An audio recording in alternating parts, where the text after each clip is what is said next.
পৃথিবীর এমন একটি দেশ যেখানে আপনি ইচ্ছা এবং টাকা থাকা সত্ত্বেও যেতে পারবেন না। এই রহস্যময় নিষিদ্ধ দেশের নাম হলো তিব্বত। রহস্য জালের আজকের পর্বে আমরা নিষিদ্ধ দেশ তিব্বত সম্পর্কে জানব। তিব্বত পূর্ব এশিয়ায় হিমালয় পর্বতমালার উত্তরে অবস্থিত একটি উচ্চ মালভূমি। সমুদ্রপৃষ্ঠ থেকে এর গড় উচ্চতা প্রায় 15 থেকে 16,000 ফুট, যার কারণে এই অঞ্চলকে পৃথিবীর ছাদ বলা হয়। সমুদ্রপৃষ্ঠ থেকে অনেক উঁচুতে অবস্থিত হওয়ায় এর পরিবেশ অত্যন্ত বৈরী। এই ভৌগোলিক অবস্থানের কারণেই এটি বহির্বিশ্ব থেকে সম্পূর্ণ বিচ্ছিন্ন ছিল। 1959 সালে চীন পুরোপুরি তিব্বত দখল করার পর এটি এখন চীনের একটি স্বায়ত্তশাসিত অঞ্চল হিসেবে পরিচিত। চীনের দৃষ্টিতে তিব্বত তাদের দেশের গুরুত্বপূর্ণ একটি অংশ, তাই এখানে নিরাপত্তা, স্থিতিশীলতা এবং সীমান্ত নিয়ন্ত্রণ বজায় রাখতে তারা কঠোর নিয়ম অনুসরণ করে। এখন কথা হচ্ছে, তিব্বত কি আসলেই পুরোপুরি নিষিদ্ধ একটি দেশ? এর উত্তর হচ্ছে না। মূলত তিব্বত পুরো নিষিদ্ধ দেশ নয়। এর রাজধানী লাসাকে নিষিদ্ধ নগরী বলা হয়। আপনি চাইলে এখানে প্রবেশ করতে পারবেন না। এখানে যেতে চাইলে আপনার সাধারণ কোনো ভিসায় কাজ হবে না।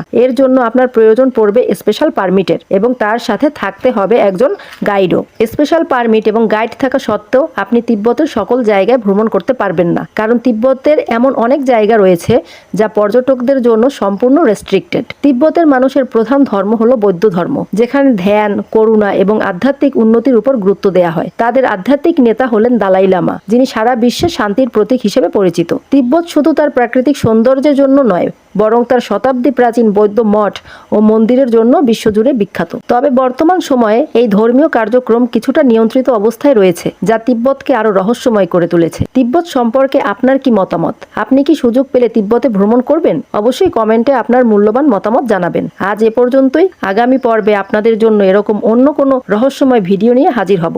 ততক্ষণ পর্যন্ত আমাদের সাথেই থাকুন। ধন্যবাদ সবাইকে।